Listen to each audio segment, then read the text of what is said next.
بسم اللہ الرحمن الرحیم۔ السلام علیکم ورحمۃ اللہ وبرکاتہ۔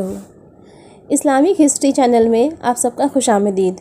اس ویڈیو میں نے آپ کو حضرت آدم علیہ السلام اور ماں حوا علیہ السلام کی پیدائش کے متعلق واقعات بیان کیے تھے اور یہ بھی بتایا تھا کہ کس طرح سے ابلیس نے حضرت آدم علیہ السلام کو سجدہ کرنے سے انکار کر دیا اور جس کی وجہ سے اللہ تعالیٰ نے ابلیس کو جنت سے باہر نکال دیا تھا۔ تو چلیے بڑھتے ہیں آج کی ویڈیو کی طرف۔ آج کی ویڈیو کا موضوع ہے ابلیس کا وسوسہ ڈالنا۔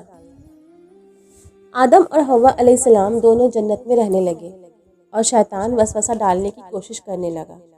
اللہ کا ارشاد ہوا، اور ہم نے کہہ دیا اے آدم، تم اور تمہاری بیوی جنت میں رہو اور جہاں سے چاہو با فراغت کھاؤ، سوائے ایک درخت کے پاس مت جاؤ ورنہ ظالموں میں ہو جاؤ گے۔ پھر شیطان نے ان کے دلوں میں وسوسہ ڈالا، کہنے لگا اے آدم، کیا میں تجھے دائمی زندگی کا درخت اور وہ بادشاہت نہ بتا دوں جو کبھی پرانی نہ ہو؟ جب تم اس درخت سے کھاؤ گے تو ہمیشہ زندہ رہنے والے بن جاؤ گے اور زبردست بادشاہت حاصل کر لو گے۔ اور پھر کہا، تمہارے رب نے تم دونوں کو اس درخت سے اس لیے منع کیا ہے کہ تم دونوں فرشتے نہ بن جاؤ یا ہمیشہ زندہ رہنے والے نہ بن جاؤ اور ہمیشہ قائم دائم نہ ہو جاؤ۔ پھر وہ وسوسہ ڈالتے ہوئے جھوٹی قسمیں کھانے لگا، یعنی اللہ کی قسم کھانے لگا اور دھوکے سے ان کو پھسلا لیا۔ ان دونوں نے جب درخت کو چکھا تو دونوں کا پردہ بدن ایک دوسرے سے روبرو کھل گیا۔ دونوں درختوں کے پتے جوڑ جوڑ کر اپنے اوپر رکھنے لگے۔ کپڑے اترنے پر دونوں کو حیا آئی۔ ایک حدیث میں ہے کہ جب ستر کھل گیا تو آدم علیہ السلام بھاگنے لگے۔ اللہ تعالیٰ نے فرمایا، مجھ سے بھاگتے ہو؟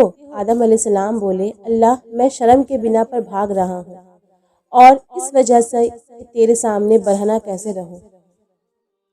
آدم علیہ السلام کی توبہ۔ پھر اللہ نے پکارا، کیا میں نے تم دونوں کو اس درخت سے نہیں روکا تھا؟ اور کیا یہ نہیں کہا تھا کہ شیطان تمہارا کھلا دشمن ہے؟ پھر دونوں نے کہا، اے ہمارے رب، ہم نے اپنا بڑا نقصان کیا، اور اگر تو ہماری مغفرت نہ کرے گا اور تو ہم پر رحم نہ کرے گا تو واقعی ہم خسارہ پانے والوں میں سے ہو جائیں گے۔ آدم اور حوا علیہ السلام کا جنت سے نکلنا۔ اللہ تعالیٰ کا حکم ہوا، جنت سے اتر جاؤ، اور فرمایا، تم آپس میں ایک دوسرے کے دشمن ہوگے اور تمہارے واسطے زمین میں رہنے کی جگہ ہے اور ایک وقت تک نفع حاصل کرنا ہے۔ اللہ نے قرآن مجید میں فرمایا، تم وہی بسر کرو گے اور وہیں مرو گے اور وہیں سے دوبارہ نکالے جاؤ گے۔ آدم علیہ السلام زمین پر اترے اور اپنے رب سے توبہ کے کلمات سیکھ لیے۔ ان کے ساتھ حوا علیہ السلام ہی اتری، ان دونوں کے ساتھ ہی ابلیس کو بھی اتارا گیا۔ آدم علیہ السلام کو ہند میں اور حوا علیہ السلام کو جدہ میں اتارا گیا۔ حضرت آدم علیہ السلام نے حوا علیہ السلام کو ڈھونڈتے رہے۔ ان کی ملاقات عرفات کے میدان میں ہوئی۔ اللہ نے زمین پہ انسانوں کو پھیلانا شروع کیا۔ آدم علیہ السلام کی وفات۔ آدم علیہ السلام کی کل 960 سال کی عمر میں وفات پائی اور 40 سال کی زندگی آپ نے اپنے بیٹے حضرت داؤد علیہ السلام کو دے دی۔ آپ کی وفات کے 1 سال کے بعد اماں حوا علیہ السلام کی وفات ہوئی۔ آدم علیہ السلام کی 2 بیٹے مشہور ہیں، حابل اور قابل، جن کا ذکر آیا ہے۔ نیکسٹ ویڈیو میں حابل اور قابل سے متعلق کچھ واقعات بیان کروں گی۔ امید کرتی ہوں کہ آپ کو میرا آج کا یہ ویڈیو پسند آیا ہوگا۔ میرے چینل کو سبسکرائب کرنا نہ بھولیں اور میری ویڈیو کو لائک، شیئر اور کمنٹ کر دیں۔ ملتی ہوں نیکسٹ ویڈیو میں، جب تک کے لیے اللہ حافظ۔